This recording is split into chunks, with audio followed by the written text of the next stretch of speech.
Bagi saya ini babah yang paling lawak kerana pertama kali saya tengok filem, di akhir rancangannya dia menghargai penonton.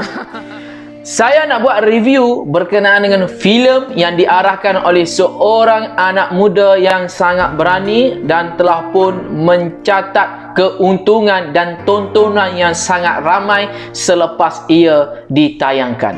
Syahmi Shazli yang tidak asing lagi di mata masyarakat yang seringkali melihat video-video yang sangat-sangat menarik dan sudah pasti dibantu oleh pelakon-pelakon yang menarik perhatian ramai.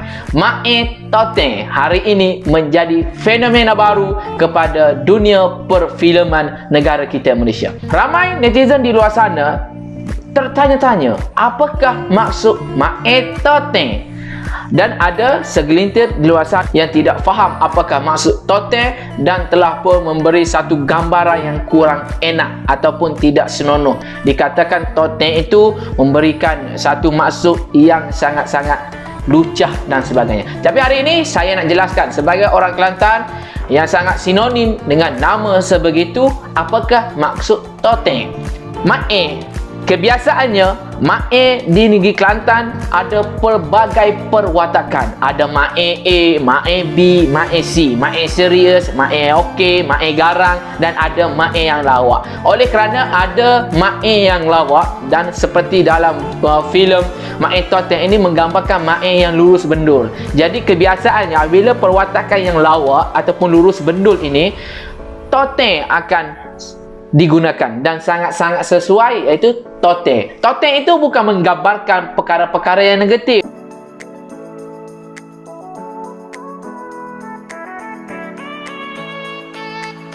Jangan silap faham, kerana di Kelantan memang sangat-sangat sinonim apabila nama disulami dengan gelaran.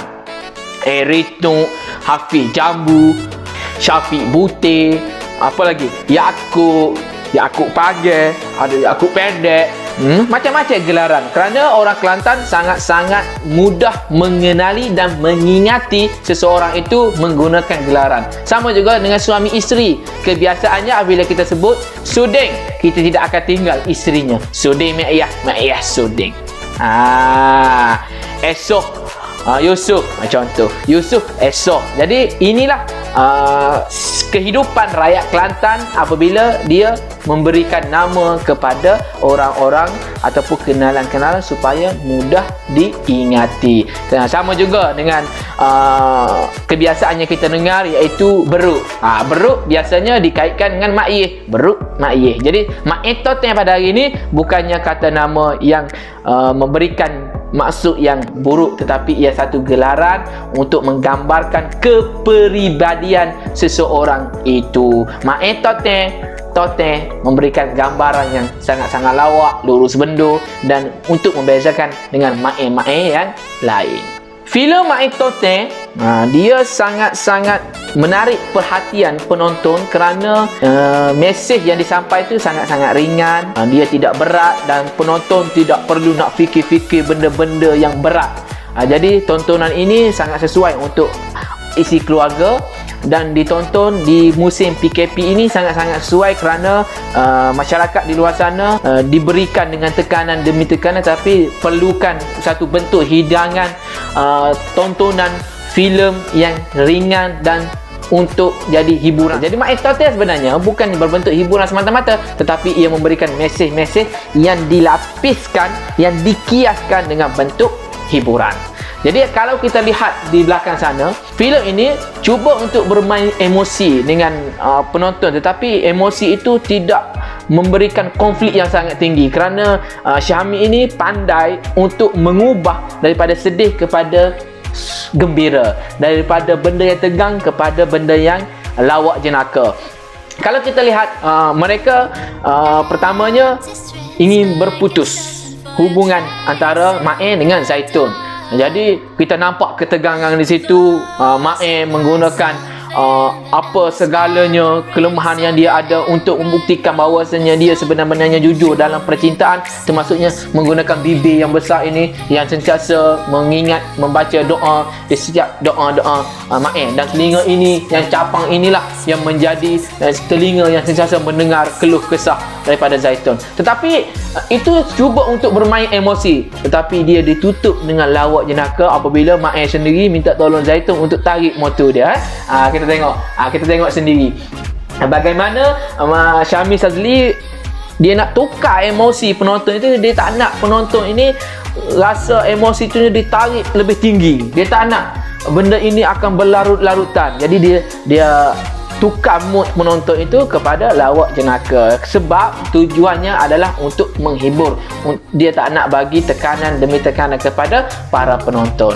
Jadi mesej yang ingin disampaikan dalam filem ini sangat-sangat banyak, tentang kekeluargaan, tentang kemiskinan, tentang kehidupan manusia, dan ia sebenarnya sedang menarik perhatian masyarakat di luar sana betapa pentingnya kita untuk memastikan kebajikan golongan orang kelainan upaya ini. Kalau kita lihat, bukan Syahmi Shazali untuk mengeksploitasi OKU seperti You Page, Asif, Yatim dan Bedul, tetapi sebenarnya Syahmi Shazali ingin mengangkat martabat golongan seperti ini kerana mereka sebenarnya boleh memberikan kebaikan dan faedah kepada masyarakat. Kalau kita lihat di filem-filem hebat di negara kita, Allahyarham Mr. Oz, Allahyarham Ibrahim Pendek, walaupun dalam keadaan mereka sebegitu, sebenarnya mereka didedahkan, mereka diangkat martabatnya untuk menjadi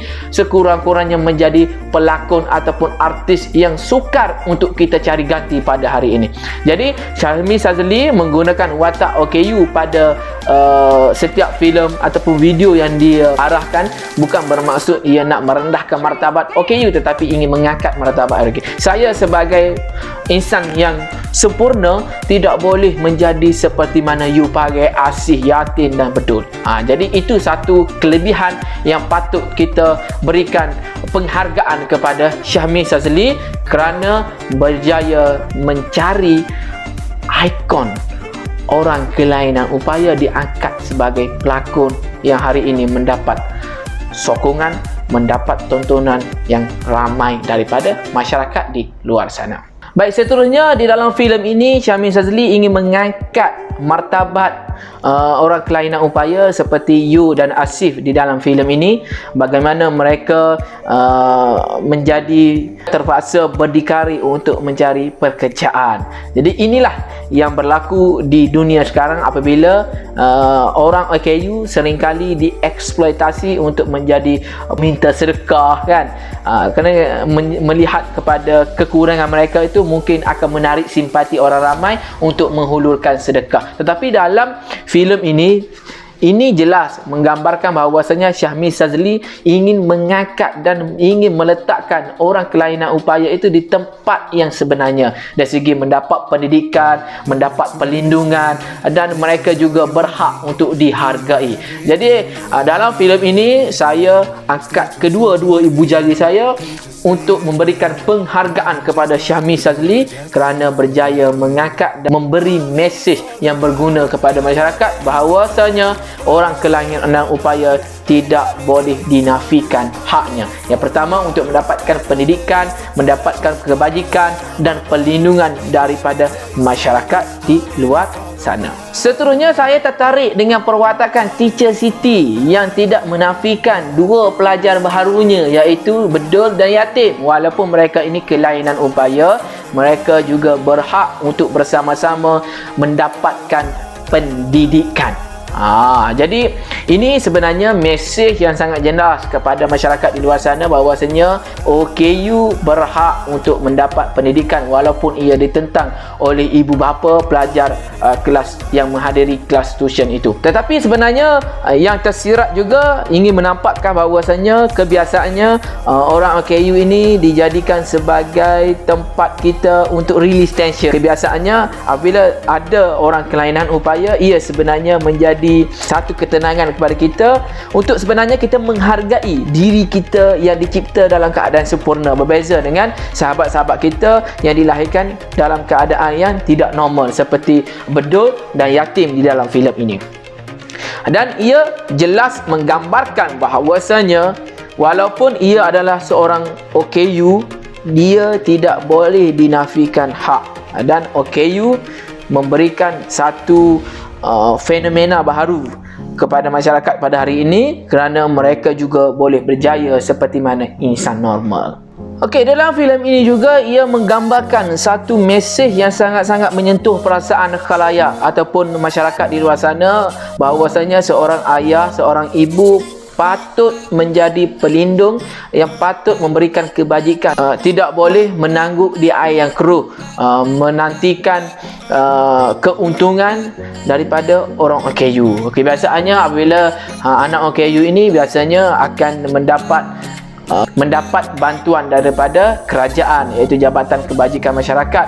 Ada setiap bulan akan dimasukkan di dalam akaun, tetapi oleh kerana pendapatan OKU itu disalah guna oleh ayah di dalam filem ini yang nampaknya tidak bertanggungjawab menjaga dua orang anaknya. Jadi mesej yang sangat jelas yang ingin dinyatakan oleh Syahmi Shazli, pengarah muda ini, adalah betapa pentingnya ibu bapa menjaga anak-anak OKU ini dari segi kebajikan, pendidikan dan menjadi pelindung, bukannya mengambil kesempatan ke atas mereka ini. Okey, dalam scene ini juga Syahmi ingin menyatakan bahawasanya agak sukar untuk menjadi seorang guru kepada pelajar yang kurang bernasib baik ini, OKU. Jadi setiap orang cikgu yang menjadi pendidik kepada OKU ini sememangnya berdepan dengan situasi seperti mana Syahmi berdepan ini. Jadi ini ingin Syahmi nyatakan kepada khalayak di luar sana, kita kena hargai tugas seorang cikgu, kerana mengajar orang normal dengan orang yang tidak normal ini satu perkara yang berbeza. Tetapi Syahmi pandai, dia pandai kerana ia menjadikan dua orang watak ini, walaupun ia OKU, tapi ia dijadikan sebagai perjalanan cerita yang nampak hidup dan suasananya dicampur dengan lawak jenaka oleh kedua-dua pelakon Yu Pare dengan Asif. Babak yang paling menyentuh diri saya sendiri apabila babak Yu, Asif dan Mae berada di tepi sungai menceritakan bahawasanya Yu sangat-sangat kecewa apabila dia tak boleh hidup seperti insan yang lain. Tetapi dalam kekecewaan itu, walaupun Yu sebagai OKU, dia berfikir di luar kotak. Sangat-sangat hebat kerana skrip ini mampu menyentuh perasaan. Kenapa? Walaupun Yu dalam keadaan begitu, dia tetap mensyukuri nikmat yang dikurniakan. Ia tetap bersyukur walaupun dikurniakan seorang ayah yang tidak bertanggungjawab.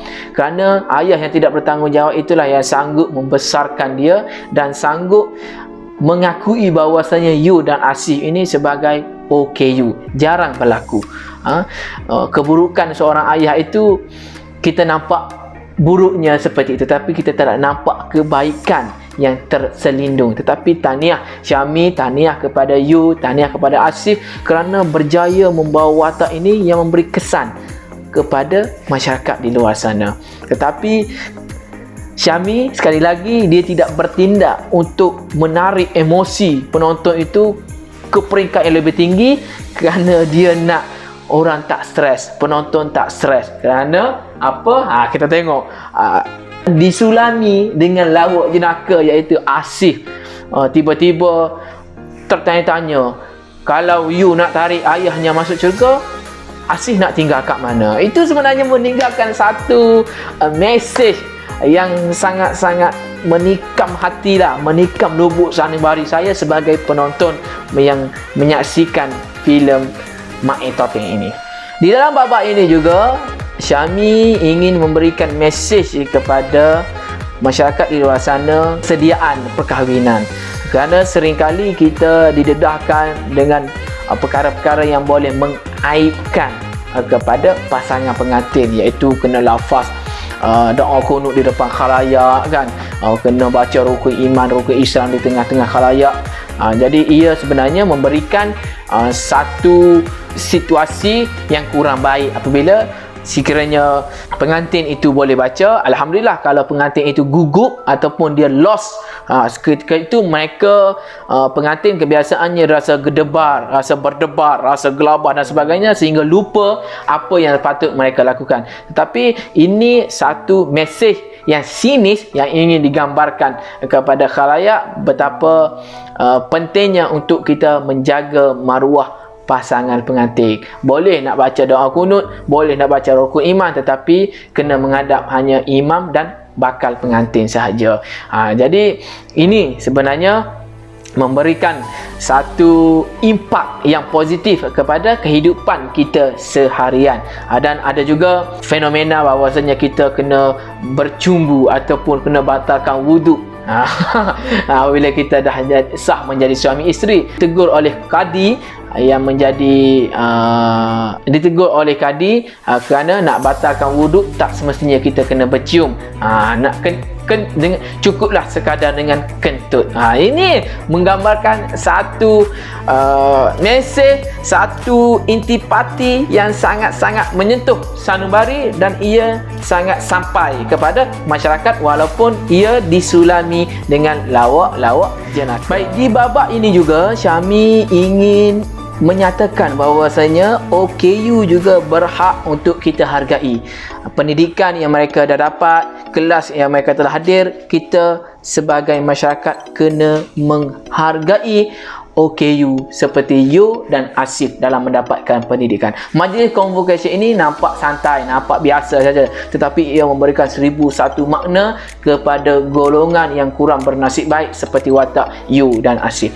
Tetapi di dalam babak ini juga Syami ataupun Mae ingin memberikan mesej kepada masyarakat, terutamanya kerajaan dan agensi-agensi yang berkaitan betapa pentingnya sijil itu. Adakah dengan sijil itu juga berhak untuk mendapatkan pekerjaan? Ini satu teguran yang sangat sinis, yang ringan tetapi nampaknya memberikan kesan yang sangat-sangat berat. Seterusnya, di dalam babak ini juga ingin dijelaskan kepada masyarakat jangan ambil kesempatan atas kekurangan orang. Walaupun Mail perwatakannya adalah lurus bendul, jadi kita sebagai insan normal jangan mengambil kesempatan untuk kepentingan diri kita sendiri. Mail dah sah menjadi suami isteri. Kenapa Yaya, watak yang antagonis dalam filem ini, ia sebenarnya sedang berlaku di negara kita dan ia sangat-sangat dekat dengan masyarakat. Dan jangan nafikan bahawasanya golongan seperti ini seringkali diambil kesempatan. Bagi saya ini babak yang paling lawak, kerana pertama kali saya tengok filem, di akhir rancangannya dia menghargai penonton. Ini penonton bayar, takkan kita nak gantungkan penceritaan kita seperti ini. Jadi Syami Zazli pandai untuk menghargai penonton-penonton yang menyaksikan filem Mak Tonton ini. Dan sebenarnya mesej ini yang sangat-sangat penting, kerana kegagalan pengarah, kegagalan pelakon apabila gagal untuk menghargai penonton. Kerana apa? Naik turunnya kita tidak lain tidak bukan disebabkan oleh kehebatan pelakon semata-mata, bukan disebabkan oleh pengarah semata-mata, tetapi ia adalah disokong oleh para penonton. Jadi Syami menyelitkan mesej ini kepada masyarakat di luar sana, terutamanya masyarakat yang bergeeti dalam filem, untuk sama-sama menghargai penonton dan sama-sama menghargai hasil kerja orang lain. Jangan pilih cetak rompak. Jadi tahniah kepada Syami Zazli, tahniah kepada pelakon muda, tahniah kepada semua pelakon yang terlibat secara langsung dan tidak langsung dalam pembikinan filem Mak Tonton ini. Saya sebagai penonton memberikan 5 bintang kepada pengarah muda ini. Jom kita sokong, kita bantu Syami Zazli untuk memecahkan rekod filem di Malaysia. Walaupun filmnya nampak ringan, santai, tapi mempunyai mesej yang sangat padat dan sangat berat. Terima kasih. Jangan lupa like dan share, subscribe saya punya channel. Assalamualaikum warahmatullahi wabarakatuh.